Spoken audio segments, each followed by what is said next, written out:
Ô Seigneur Jésus-Christ, notre Seigneur, notre Sauveur, notre Rédempteur, c'est toi qui nous as rachetés parce que nous étions esclaves des péchés, nous étions esclaves de Satan depuis le péché originel commis par nos ancêtres Adam et Ève.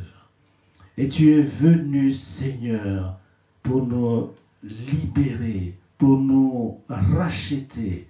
Tu es mort sur la croix pour nous sauver, Seigneur. Et Seigneur, pourquoi ne pas te dire merci? Voilà pourquoi nous chantons pour toi en disant, Jésus, notre Rédempteur, reçois, Seigneur, notre adoration. Oh!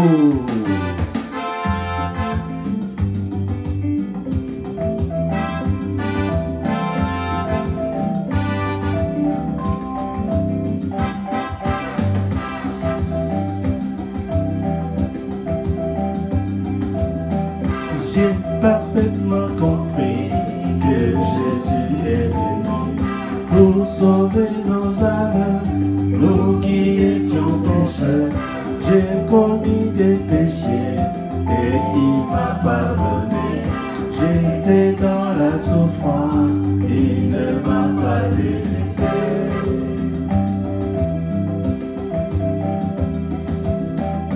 J'ai parfaitement compris que Jésus est venu pour sauver nos âmes, nous qui étions pécheurs. J'ai commis des péchés et il m'a pardonné. J'étais dans la souffrance, il ne m'a pas délaissé.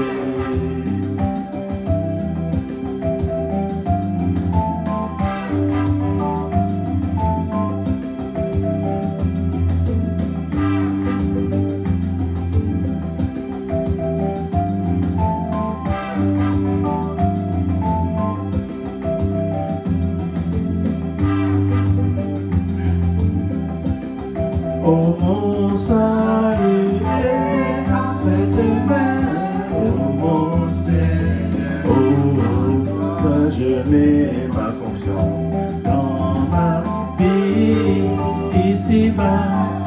Oh mon Seigneur, en toi je mets ma confiance, ne m'oublie pas.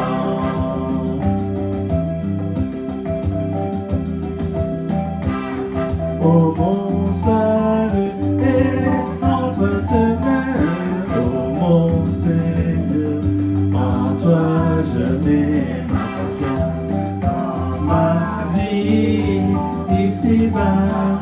Oh mon Seigneur, en toi je mets ma confiance, ne m'oublie pas.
Zambia, kwange yesidivu, mozingu kyame, babaza, Zambia, kwange yesidivu, uvila kanako.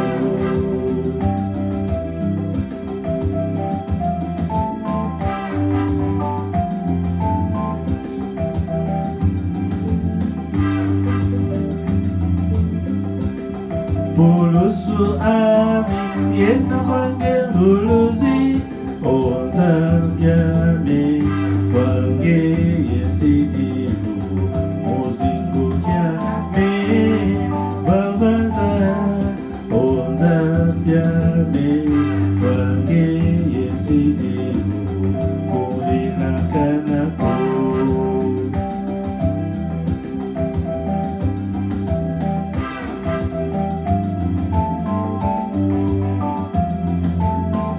Oh Yesu, ya ya, mwana Nzambe. Oh Yesu, ya ya, mwana Nzambe.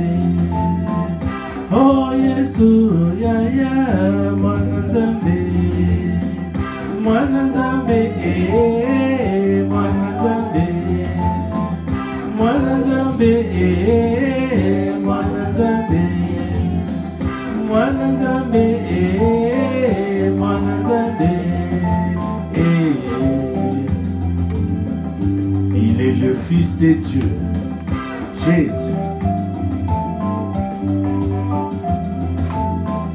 Oh Yesu, ya ya,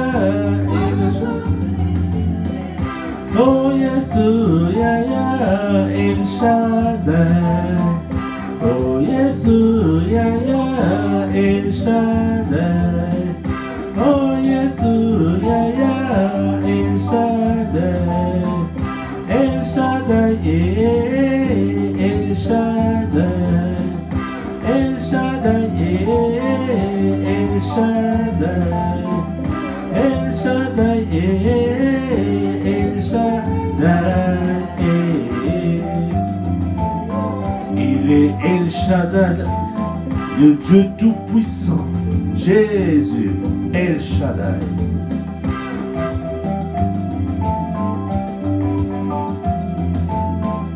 Oh Yesu, ya ya, Elohim. Oh Yesu, ya ya, Elohim. Oh Yesu, ya ya, Elohim. Elohim, Elohim. Elohim, Elohim. Il est le vrai Dieu, le Dieu éternel, Jésus-Christ. Oh Yesu, j'irai. Oh Yesu, j'irai. Oh Yesu, j'irai. Oh Yesu, j'irai. Oh Yesu, j'irai. Oh Yesu, j'irai. J'irai, j'irai. J'irai, j'irai. J'irai, j'irai. Oh Yesu yo, tokotika ye jamais. Oh Azali, Yahvé j'irai.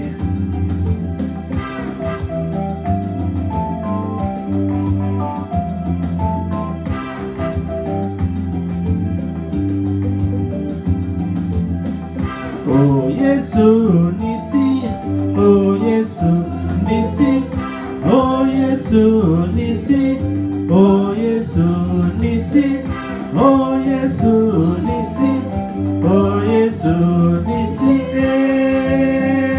Nisi, Nisi, Nisi, Nisi, Nisi, Nisi, Yesu, Yesu, Jésus. Azali, il est Yahweh Nissi.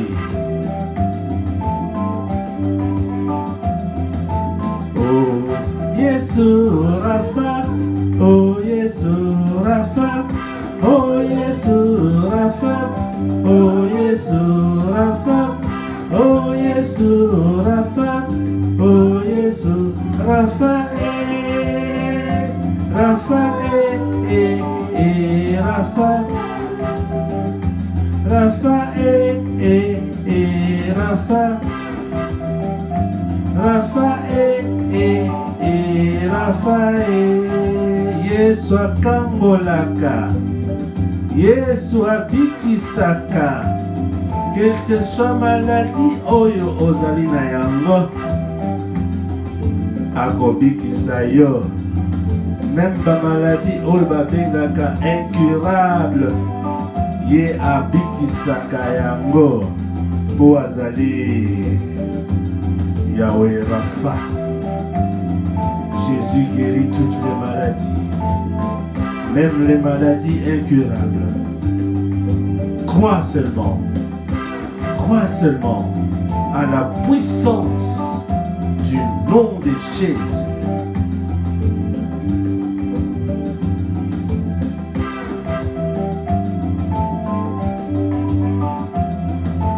Oh Jésus, shalom. Oh Jésus, shalom. Oh Jésus, shalom. Oh Jésus, shalom. Oh Jésus, shalom. Oh Jésus, shalom. Shalom, shalom. Shalom, shalom. Shalom, shalom. Yesu apesaka kimia na motema. Quelle que soit situation ya pasi oza nango, yaka epai ya Yesu akopesa yo kimia, akopesa yo solution na problème na yo. Po azali El Shaddai, azali tout puissant, azali pe shalom oyo apesaka kimia motema. Jésus donne la paix. Viens à lui, viens à Jésus-Christ et tu auras la paix, la vraie paix.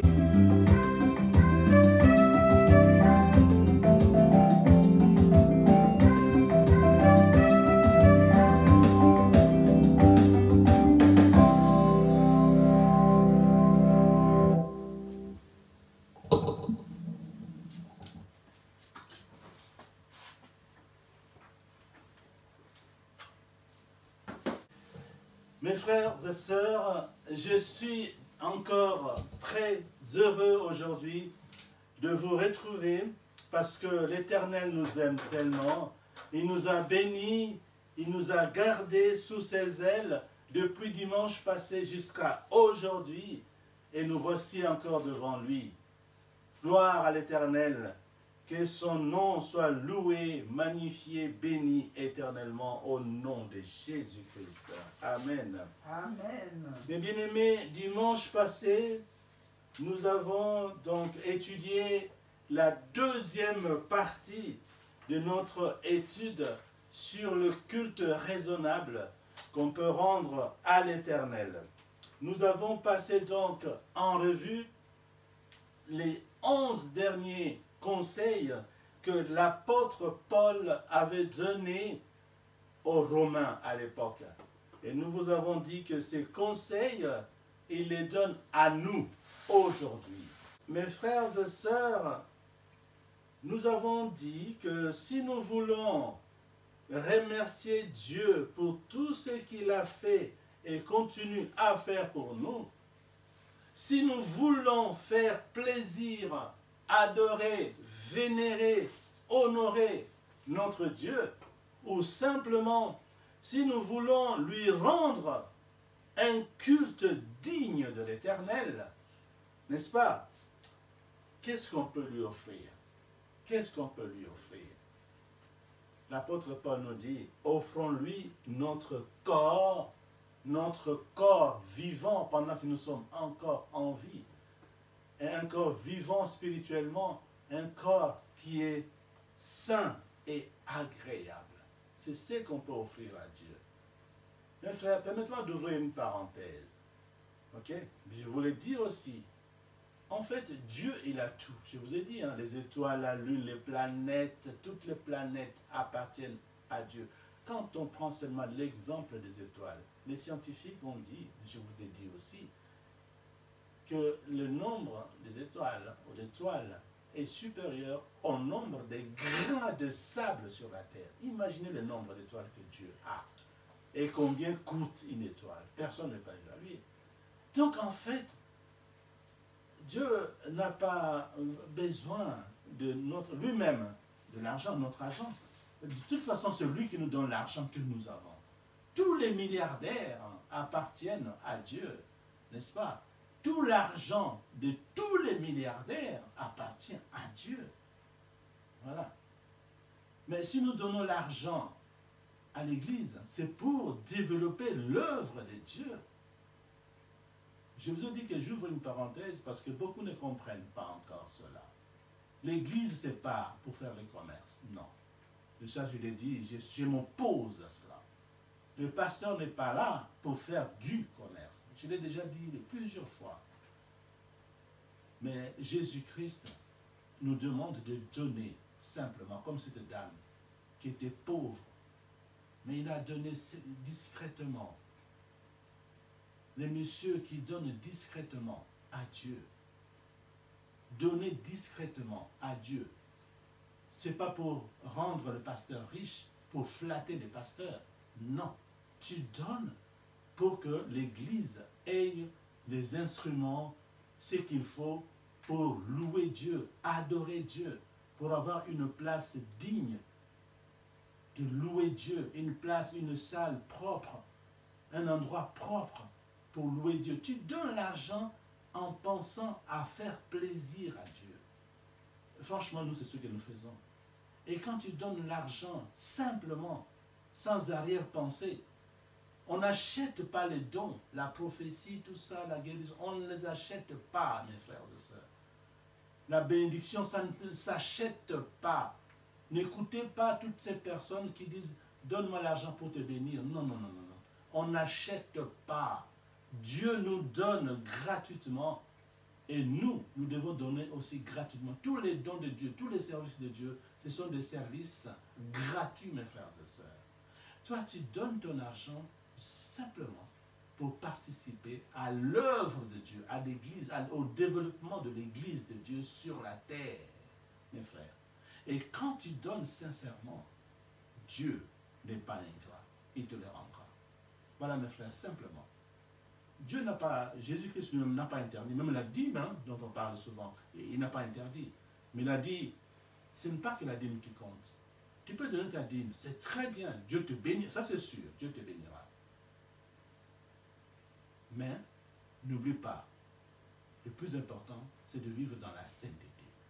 Le plus important, c'est de vivre dans la sainteté.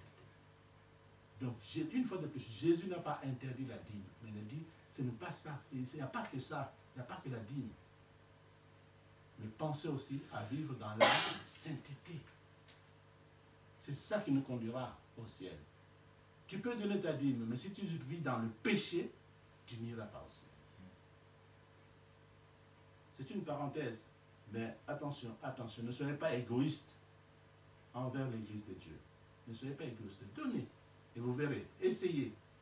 Nous, on a expérimenté, en tout cas, nous, tout ce que nous, de toute façon, nous, tout ce que nous avons donné ça à Dieu. Notre corps, notre cœur, notre âme, notre esprit, tous nos biens, nous les mettons à la disposition de Dieu. Je vous assure, Dieu n'est pas ingrat. Essayez, vous allez voir. Ce n'était qu'une parenthèse. Mais n'oubliez pas, l'Église n'est pas un magasin, ce n'est pas un commerce. Non. La mission et vie, c'est une école de repentance. Dieu nous demande de rappeler aux frères qui ont oublié cela, que Dieu recherche les vrais adorateurs, ceux qui l'adorent en esprit, en vérité, et avec la note de l'apôtre Paul, avec l'intelligence divine. Esprit, vérité, intelligence divine. C'est ça notre mission. Rappelez aux frères que Dieu recherche ces adorateurs-là, les vrais adorateurs, qu'il adore en esprit, en vérité. Et on ajoute dans la mission Élie, comme Paul a dit, avec l'intelligence divine. C'est ça notre mission. Donc le vrai miracle pour nous dans la mission Élie, c'est la repentance. Quand quelqu'un se donne totalement à Dieu, quand quelqu'un abandonne tous ses péchés, c'est ça le vrai miracle. Les autres miracles, c'est bien, mais un miracle sans repentance, dans la mission Evie, nous disons ça ne sert à rien. Parce que Jésus a dit, attention, si tu es guéri et que tu retournes dans le péché, tu risques qu'il t'arrive quelque chose qui sera plus grave, une maladie ou une situation qui sera plus grave que la maladie que tu avais ou la situation que tu avais avant d'être guéri ou avant de trouver la solution à cette situation. Vous voyez?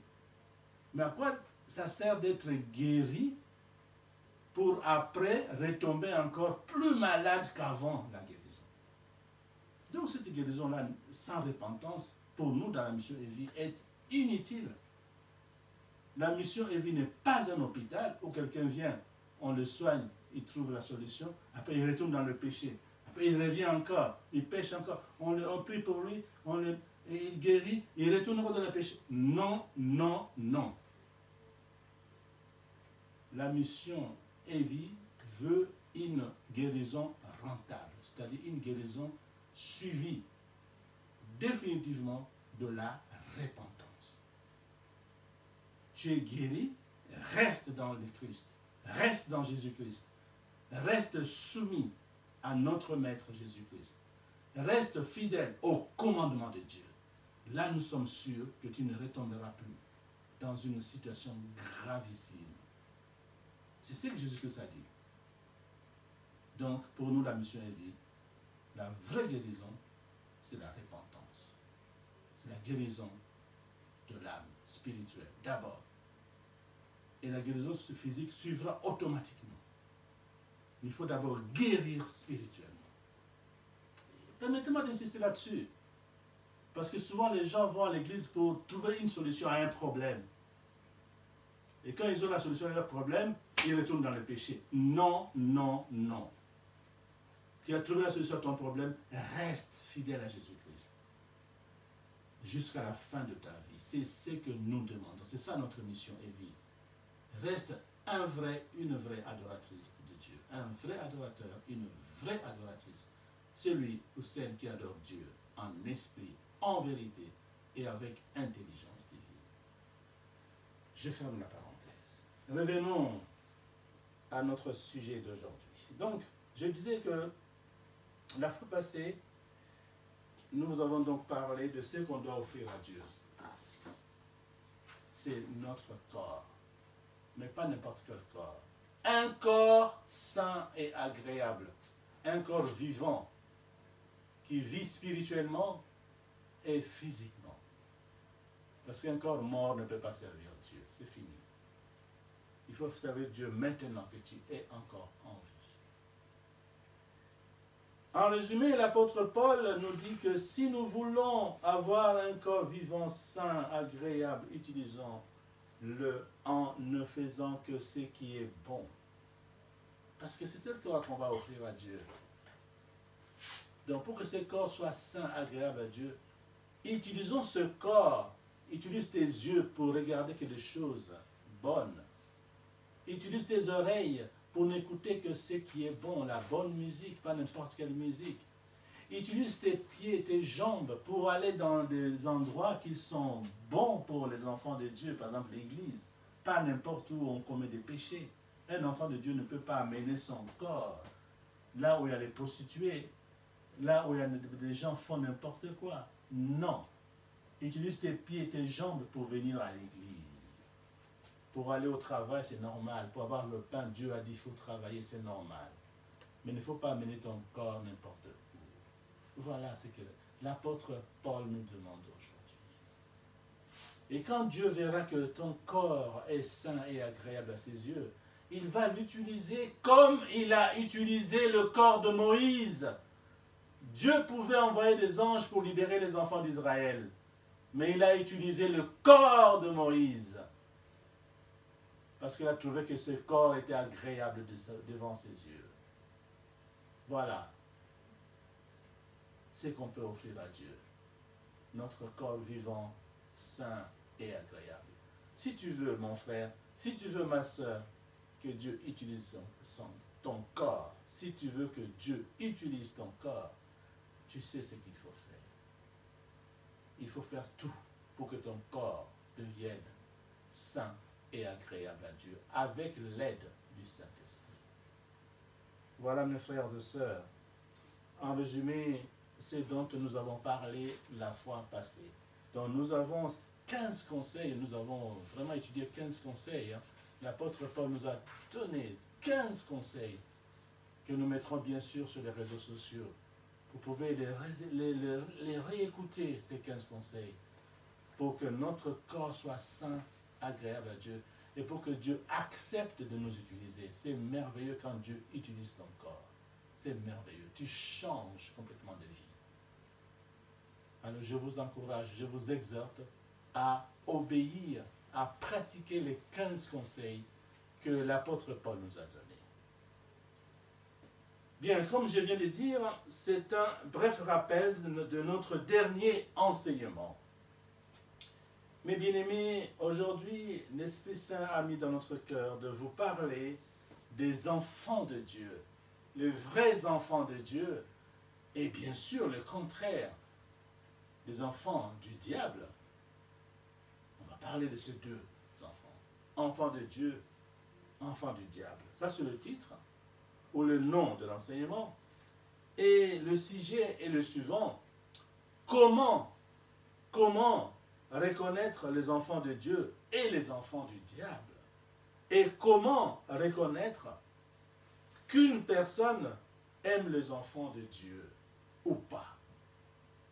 Toutes ces questions semblent faciles, mais nous aimons toujours aller voir dans la Bible pour savoir ce que la Bible dit réellement à ce propos.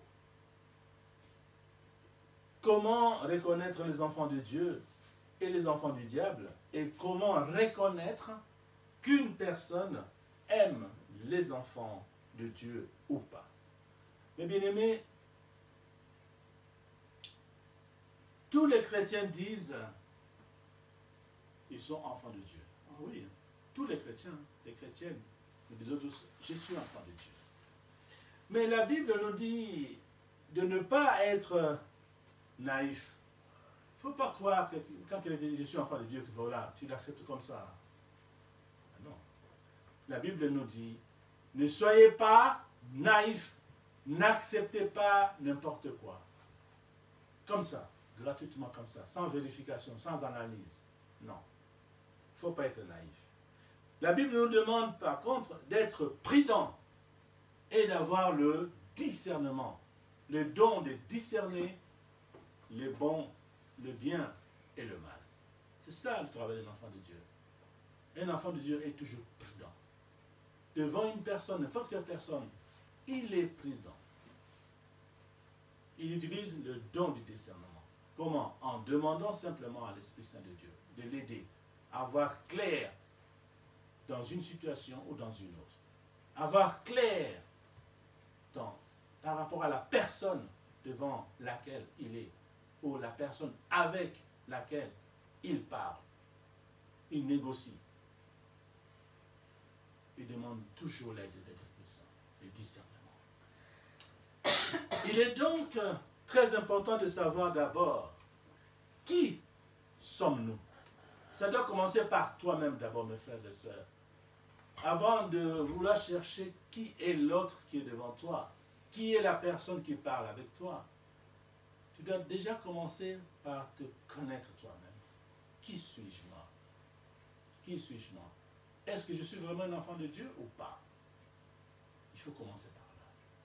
Te poser cette question, elle est très importante. Qui suis-je moi? Est-ce que je suis un enfant de Dieu ou pas? Avant de juger l'autre. Et ensuite, qui sont les personnes avec lesquelles nous vivons? Tu commences par te juger toi-même. Et après, tu vas juger, voir, examiner les personnes qui vivent avec nous, d'abord à la maison. Ensuite au travail, à l'école, à l'église. Partout où tu es, le discernement. Sur toi-même, sur ceux qui vivent avec toi, les proches, au travail, à l'église, à l'école, partout. Il faut être prudent. Utiliser les dons du discernement.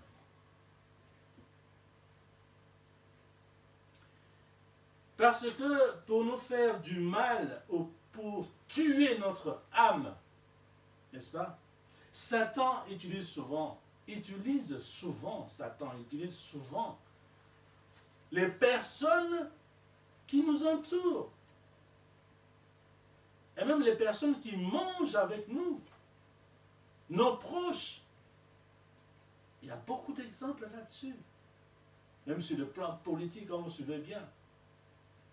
Souvent, c'est la personne qui a été aidée par un président de la République ou un chef d'État, etc., qui va trahir la confiance, qui va prendre la place de celui qui l'a, comme on dit en politique, créé.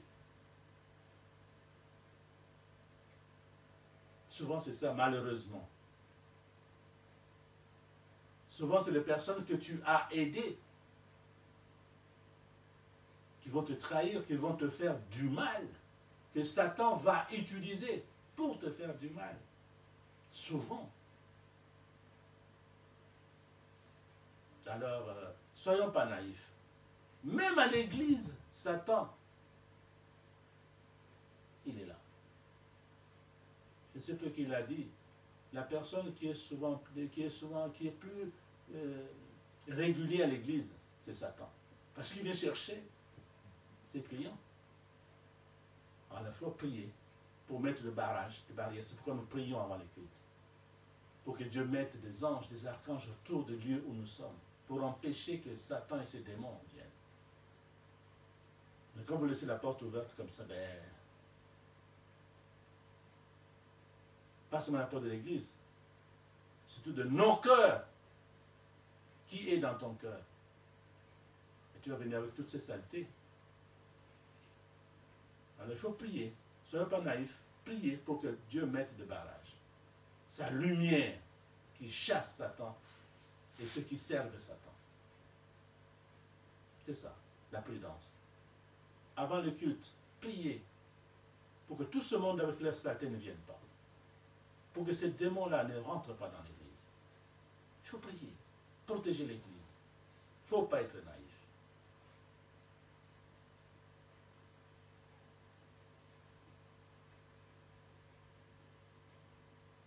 Voilà, mes frères et sœurs, pourquoi nous vous proposons de voir aujourd'hui, selon la Bible. Selon la Bible, toujours nous référons à la Bible. Selon la Bible, comment reconnaître les vrais enfants de Dieu et reconnaître les enfants du diable? Selon la Bible. Parce que nous, on peut donner la réponse, il y a beaucoup de réponses. Mais nous voulons avoir la réponse de la Bible. Comment reconnaître les vrais enfants de Dieu et reconnaître les enfants du diable? Ça, c'est le premier point que nous avons étudié. Deuxième point, comment reconnaître qu'une personne aime les enfants de Dieu ou pas? Parce qu'il y a beaucoup de flatteurs qui viennent avec une peau, n'est-ce pas, d'agneau, alors qu'en fait, à l'intérieur de lui, c'est un loup qui vient détruire l'Église. Il veut venir détruire l'ambiance, la bonne ambiance, l'entente que nous avons. Frère, sœur, très gentil là, avec une peau d'agneau, mais à l'intérieur de lui, c'est vraiment un loup. Comment détecter ces gens-là? Ça, c'est le deuxième point. Alors, sans plus tarder, nous allons commencer avec le premier point. Comment reconnaître les enfants de Dieu et les enfants du diable?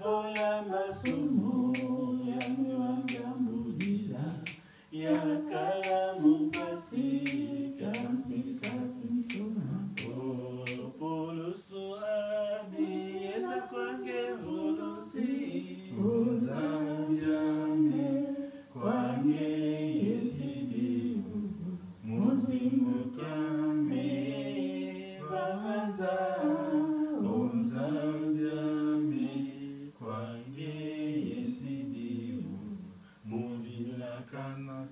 j'ai parfaitement compris que Jésus est venu pour sauver nos âmes, nous qui étions pécheurs. J'ai commis des péchés et il m'a pardonné. J'étais dans la souffrance, il ne m'a pas délaissé.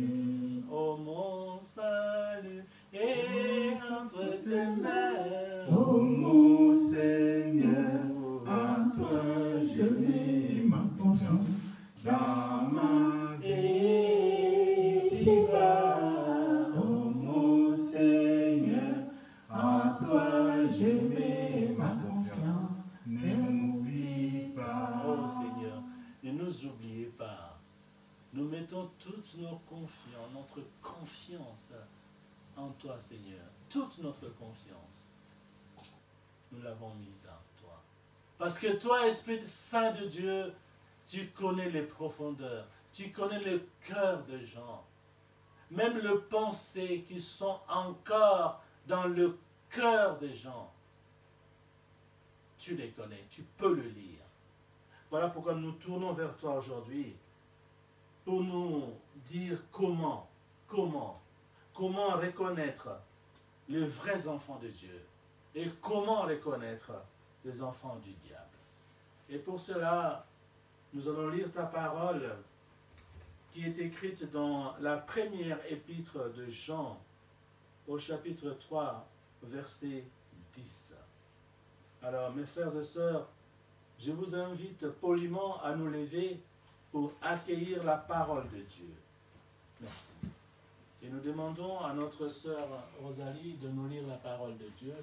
Mon frère, si tu peux expliquer là pour lancer le diaporama. Voilà, pour que ça soit plus voilà, c'est plus grand comme ça. Comme ça, tout le monde va voir. Oui, ma sœur, on t'écoute. Voici la parole de Dieu. Amen. C'est en cela que l'on reconnaît les enfants de Dieu et les enfants du diable. Oui. Celui qui ne pratique pas la justice n'est pas de Dieu, tout comme celui qui n'aime pas son frère. Amen. Amen. On peut s'asseoir. Ah là là. Mes frères et sœurs, dans le texte que nous venons d'écouter, lu par notre sœur Rosalie, l'apôtre Jean nous dit qu'un enfant de Dieu, un vrai enfant de Dieu, est celui qui pratique la justice. Voilà la première condition. Un vrai enfant de Dieu est celui qui pratique la justice. Ça veut dire quoi, pratiquer la justice? Ça veut dire que c'est celui ou celle, n'est-ce pas, qui donne à chacun ce qu'il mérite. Pratiquer la justice, ça. Donner à chacun ce qu'il mérite. Toi, mon frère, toi, ma soeur, tu as peut-être une fonction, une haute fonction sur la terre. Tu es une autorité temporelle ici-bas. Tu peux être un chef d'État, président de la République. Tu peux être ministre, député, ambassadeur, empereur, roi, et que sais-je encore.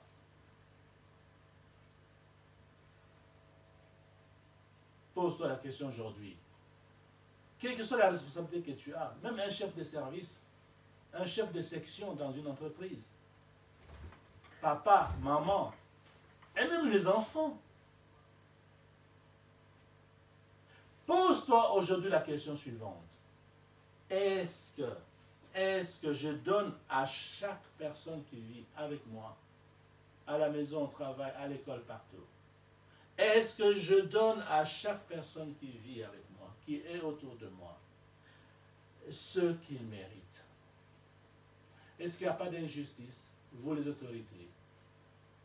Vous n'acceptez pas de corruption, de l'argent, pour favoriser tel et tel, au détriment de ceux ou celles qui méritent ce poste-là. Tu ne peux pas te dire que tu es enfant de Dieu parce que tu vas tous les jours à l'église avec ta Bible. Je suis chrétien tous les jours, tous les dimanches à l'église. Mais en même temps, au travail où tu es chef du personnel, ou je ne sais quelle fonction tu occupes, tu pratiques de l'injustice, injustice. Si tu fais ça, tu n'es pas enfant de Dieu. Un enfant de Dieu pratique la justice, pas l'injustice. Un enfant de Dieu donne à chacun ce qu'il mérite. Et il ne donne pas n'importe comment. Il donne à chacun ce qu'il mérite de manière juste, en respectant tous les droits d'autrui. De manière juste, en respectant tous les droits d'autrui. Est-ce que je le fais? Est-ce que tu le fais, mon frère, ma soeur?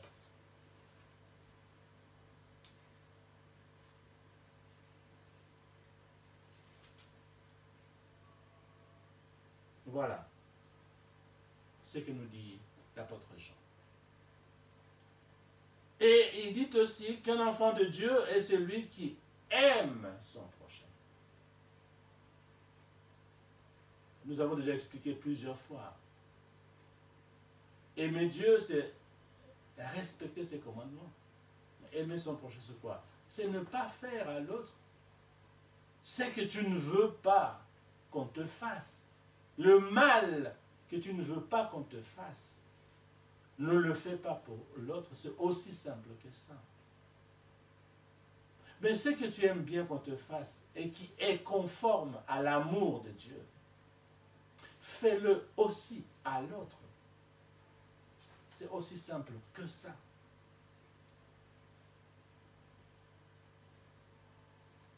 Donc un enfant de Dieu, un vrai enfant de Dieu, d'abord, il pratique la justice en donnant à chacun ce qu'il mérite, de manière juste en respectant tous les droits d'autrui. Comme on parle aussi de droits de l'homme, entre parenthèses. Mais aussi, il faut l'aimer comme tu t'aimes toi-même. C'est ça un enfant de Dieu.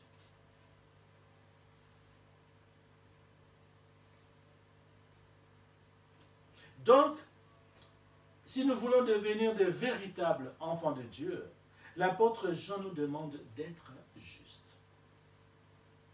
Si nous voulons devenir de véritables enfants de Dieu, l'apôtre Jean nous demande aussi d'aimer notre frère. Et bien sûr d'aimer notre frère comme nous nous aimons. Ça, on n'arrêtera pas de le dire.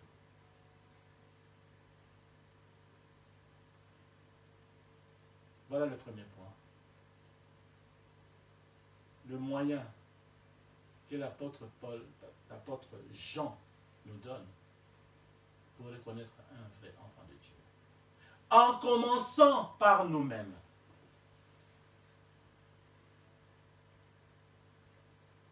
Est-ce que je suis juste envers moi-même? Parce que souvent, il y a un combat dans le cœur. Tu veux faire quelque chose, mais il y a une voix qui te dit non, non, non, non, non, non, non, fais pas ça. Est-ce que tu écoutes cette voix-là? Est-ce que tu écoutes cette voix-là qui te parle souvent? Arrête, ne fais pas ça, c'est pas bon. Devant Dieu, devant les hommes, c'est pas bon. Arrête, arrête, ne fais pas ça. Est-ce que tu écoutes? Tu donnes à cette voix-là, à cette personne qui te parle, ce dont il mérite. Le respect, l'obéissance qu'il a droit. C'est Dieu. Jésus-Christ, Paul l'a dit, l'apôtre Paul l'a dit. Jésus-Christ est dans notre cœur. Il nous parle. Mais est-ce que tu l'écoutes? Tu donnes à Jésus-Christ qui est dans ton cœur ce qu'il mérite. Le respect, l'obéissance. Il te parle. Est-ce que tu l'écoutes? Tu lui obéis? Est-ce que tu le respectes? Tout commence par là, mes frères et sœurs, la pensée dans le cœur. Le péché commence par la pensée dans le cœur. Alors commençons par être justes envers nous-mêmes. Et ensuite, être juste envers les personnes qui nous entourent. Être juste envers les personnes qui nous entourent. En leur donnant tout ce dont ils méritent. D'une manière juste. Et en respectant les droits d'autrui. Si vous avez des lois dans votre entreprise, dans votre pays, la Constitution, les bonnes lois, nous l'avons déjà dit. Il faut les respecter. Et cette loi doit être la même pour tous les citoyens dans un pays donné. Pas question de 2 poids, 2 mesures. Non. Une bonne loi doit être appliquée de la même manière pour tout le monde.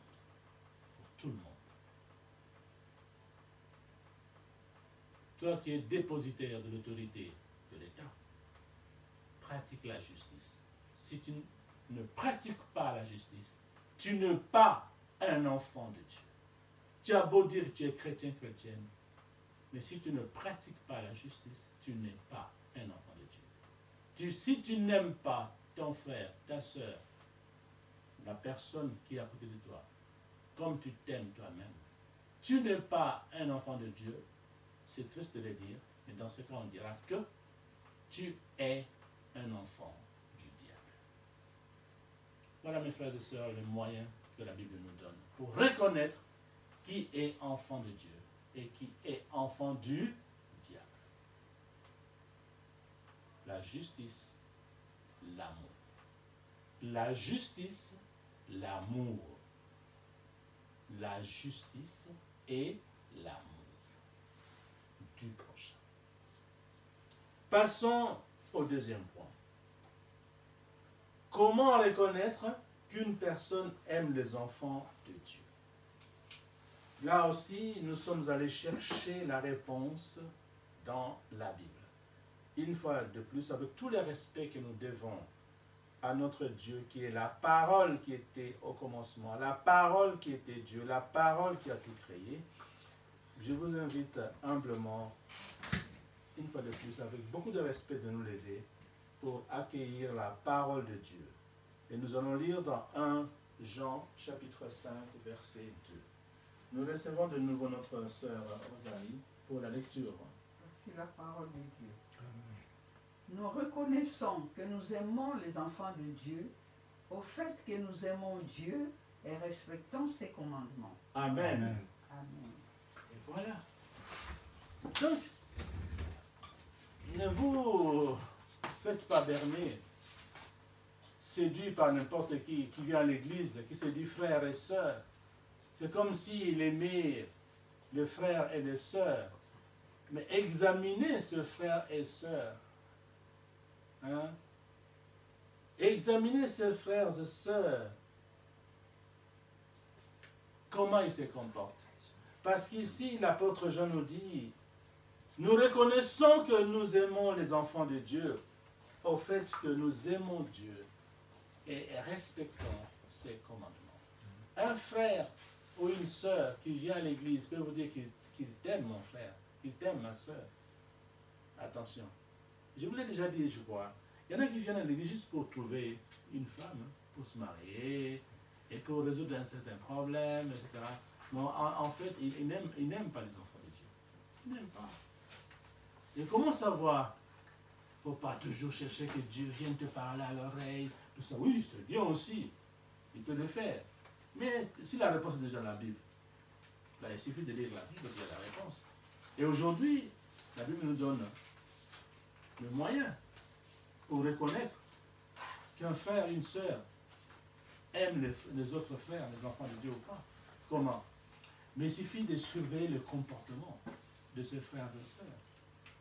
Est-ce que ce frère vraiment aime Dieu? Comment le savoir? Il faut vérifier si ce frère, cette sœur respecte les commandements de Dieu. C'est aussi facile que ça.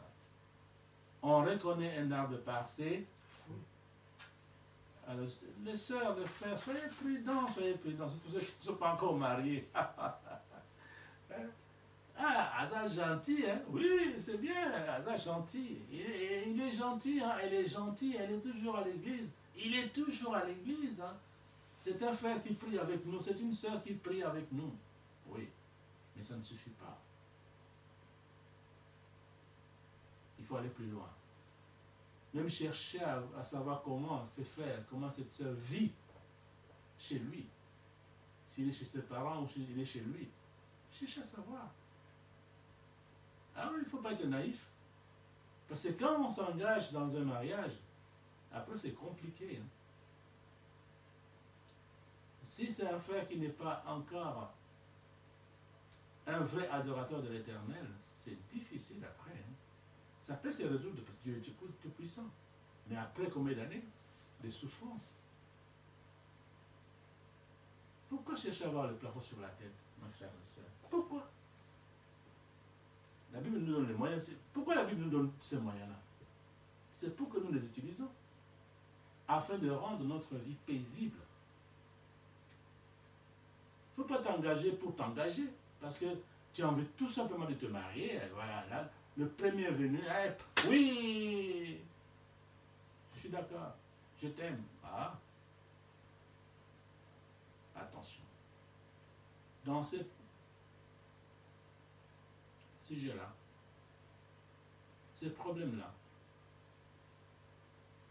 sur les mariages, il faut toujours prendre ce problème, ce projet au sérieux. Ça s'engage pour la vie. Ça t'engage, mon frère et soeur, pour la vie. Il faut savoir d'abord si ce frère, si cette soeur aime les enfants de Dieu. La Bible vient de nous donner la réponse. Et c'est la même chose à la maison, avec les personnes qu'on vit, qui vivent avec nous. Il faut les observer. S'ils aiment Dieu en respectant ses commandements, alors c'est bon. Sinon, il faut les conseiller. Il faut leur parler. N'arrêtez pas, même s'ils n'aiment pas les conseils, tu continues à donner des conseils. Dieu te voit. Parce qu'à la fin, c'est écrit dans la Bible, Dieu va nous demander, va nous poser la question suivante. Toi, tu savais que cette personne-là se comportait mal. Tu savais que cette personne se comportait mal. Mais qu'est-ce que tu as fait pour que cette personne se répande? Qu'est-ce que tu as fait? Ah non, moi je ne voulais pas les choquer. Hein. Je ne voulais pas la choquer. Hein. Ah non, ce n'est pas ça le comportement d'un enfant de Dieu. Il faut aimer l'autre. En aimant Dieu et en respectant les commandements, les enseignements de Dieu. Dieu nous dit, allez, faites de toutes les nations mes disciples. Est-ce que tu les fais? La personne se comporte mal. Mais tu la laisses comme ça. Mais c'est pas bon. C'est pas bon. Il faut lui parler gentiment. Tu parles, tu proposes. Si la personne suit tes conseils, parfait. Il vient à Jésus-Christ. Ok, gloire à Dieu. C'est une fête au ciel. Quand une personne, une âme se répand, c'est une grande fête au ciel. Et toi, Dieu a mis quelque chose à côté de ton nom. C'est ça la bénédiction. Alors mes frères, revenons à notre sujet. Comment reconnaître que nous aimons les enfants de Dieu? Toujours commencer par nous-mêmes. Si j'aime pas Dieu, si je ne respecte pas le commandement de Dieu, ça veut dire que je n'aime pas les enfants de Dieu. Je ne serai même pas, même si je serai devant vous, ça ne sert à rien. Ça ne servira à rien. Parce que Dieu voit mon cœur. Il connaît ma vie. Même avant que je naisse, il me connaissait. Il connaît aussi mon futur. Dans l'hypocrisie, ça ne marche pas. L'hypocrisie ne marche pas avec Dieu. Dieu sait tout. Dieu voit tout. C'est ce que nous a enseigné quand on était enfant à l'école. J'étais dans une école de frères jésuites, une école chrétienne, c'est ce qu'on nous disait. Dieu voit tout. Dieu sait tout. Dieu voit tout. Ce que nous enseignait quand on était enfant à l'école. J'étais dans une école de frères jésuites, une école chrétienne. C'est ce qu'on nous disait. Dieu voit tout. Dieu sait tout. Dieu voit tout. Ce que nous a enseigné quand on était enfant à l'école. J'étais dans une école de frères jésuites, une école chrétienne. Dieu voit tout, Dieu sait tout, Dieu est partout. On ne peut rien cacher à Dieu. Tu ne peux pas cacher ta vie à Dieu. Pareil, un frère, une sœur qui vient à l'église, une personne qui vit avec nous à la maison, au travail, etc. On peut savoir si cette personne aime Dieu, aime les enfants de Dieu ou pas. Comment? En examinant si cette personne aime Dieu et respecte les commandements de Dieu. Voilà mes frères. Alors pour finir, chers frères et sœurs, dans notre enseignement d'aujourd'hui, nous venons de vous rappeler les moyens que la Bible nous donne pour reconnaître les vrais enfants de Dieu et reconnaître aussi les personnes qui aiment les enfants de Dieu. Mes bien-aimés, selon la Bible donc, celui ou celle qui ne pratique pas la justice est un enfant du diable. Celui ou celle qui ne pratique pas la justice est un enfant du diable. Que chacun réfléchisse. Tout comme celui qui n'aime pas son frère, c'est aussi un enfant du diable. Et aussi, selon la Bible, une personne qui n'aime pas Dieu et qui ne pratique pas ou ne respecte pas les commandements de Dieu ne peut pas aimer les enfants de Dieu. Même si cette personne est gentille avec toi à l'église, il vient tous les dimanches à l'église, ne te laisse pas séduire. Examine sa vie spirituelle d'abord. Alors faisons donc attention, ne soyons pas naïfs, ne nous laissons pas séduire par les ruses, au pluriel, de Satan. C'est quoi? Ce sont les fausses gentillesses, les services calculés. Il y en a qui peuvent te payer un voyage pour Dubaï, je ne sais pas moi où, New York, aux États-Unis, partout en Afrique, pour te séduire tout simplement. Mais ils ne t'aiment pas, ou elles ne t'aiment pas. L'amour d'intérêt, il y en a qui viennent et cherchent à te séduire, mais ils cherchent un intérêt particulier. Ils ne t'aiment pas. Ils veulent résoudre un de ces problèmes, tout simplement. On sait, surtout en Europe, partout, même dans le monde, pour avoir les papiers, parfois il va chercher une personne qui est déjà en règle, ou qui a déjà la nationalité du pays pour résoudre son problème de papier, d'identité, pour avoir la carte de résidence. Ce n'est pas de l'amour. Il veut avoir sa carte de résidence, tout simplement. Mais il ne t'aime pas, elle ne t'aime pas. Alors ne soyons pas naïfs. Soyons prudents. Choisissons bien, les amis, oui, soyons prudents, très prudents. Comment? En choisissant d'abord très bien les amis. En choisissant l'entourage et le milieu dans lesquels nous vivons. Un enfant de Dieu est toujours prudent, il ne va pas n'importe où. Il ne vit pas avec n'importe qui. Il ne vit pas avec n'importe qui. Il ne lie pas des relations d'amitié avec n'importe qui.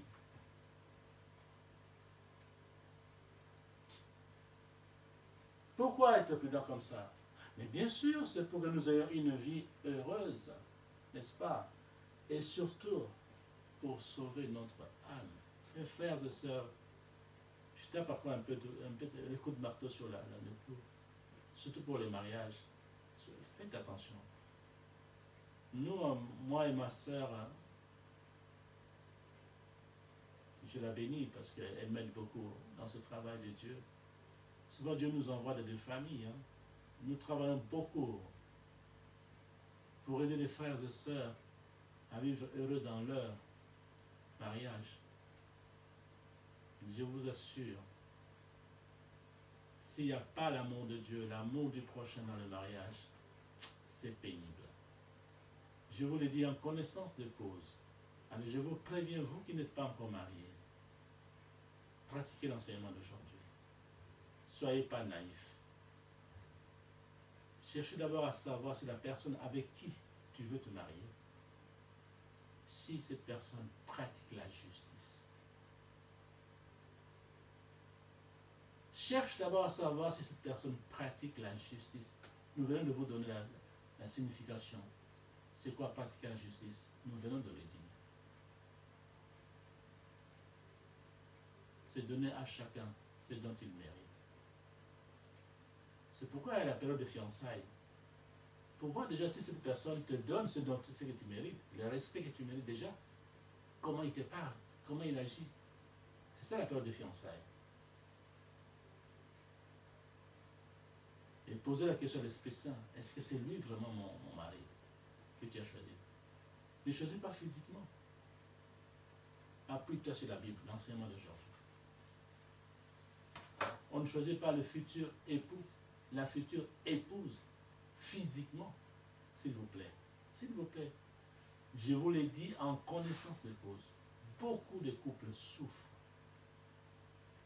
Quand Jésus-Christ n'est pas dans le cœur de quelqu'un, comme nous venons d'étudier, il ne t'aimera jamais. Si toi tu es vraiment un enfant de Dieu, si la personne que tu veux épouser n'a pas Jésus-Christ dans son cœur, il ne t'aimera jamais. Il ne faut pas rêver, il ne faut pas rêver. C'est ça la réalité. Il ne t'aimera jamais. Tu vas souffrir. Parce que l'amour, c'est Jésus-Christ. Ça vient de Jésus-Christ. C'est Jésus-Christ. Il n'a pas Jésus-Christ dans son cœur.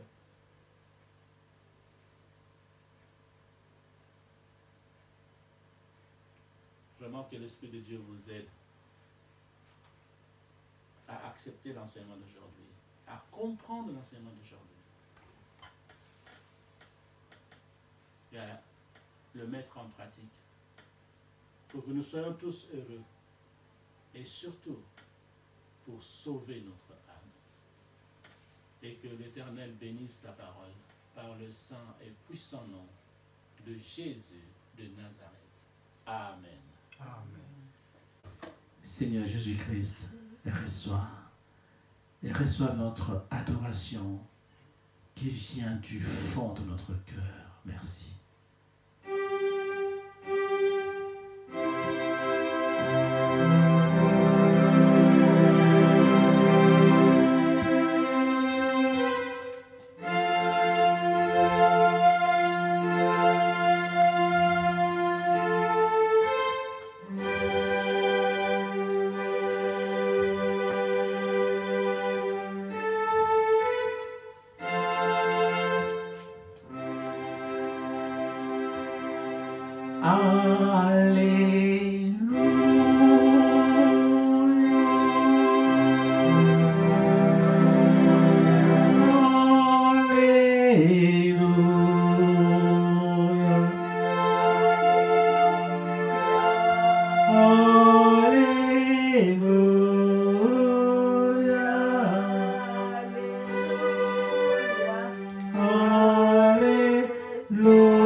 Sala pona biso. Merci. Na oyo nyonso sala pona biso. Merci.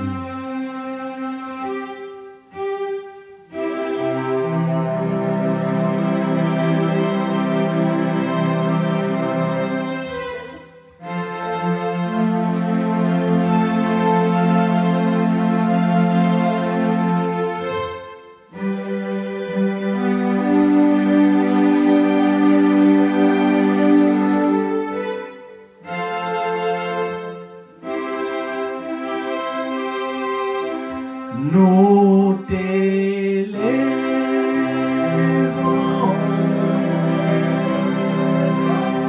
nous t'élèvons. Salana yo Yesu, salana. Nous t'élèvons. Tango toyembaka, eza tango salaka. Tango toyembaka, eza tango gerisaka.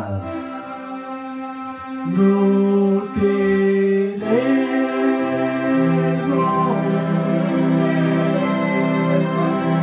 nous t'élèvons. Tango toyembaka, eza tango liberaka. Salana yo Yesu. Nous t'élèvons. Ndenge liberaki Saoul, le premier roi des enfants d'Israël. Libère, Seigneur.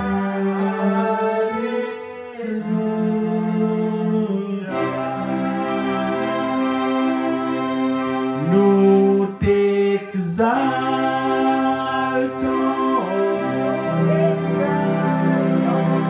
nous t'exaltons,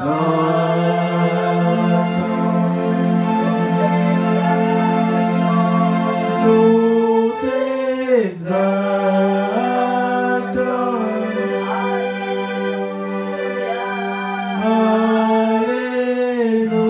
Alléluia.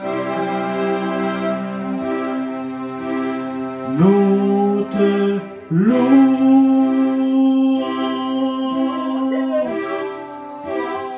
nous te louons,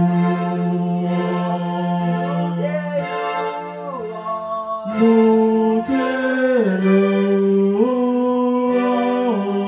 Alléluia.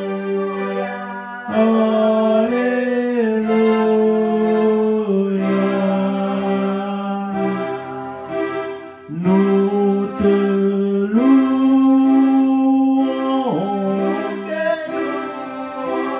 nous te louons,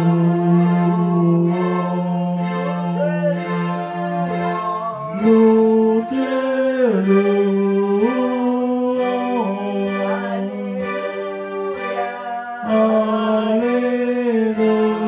Alléluia. Nous t'adorons,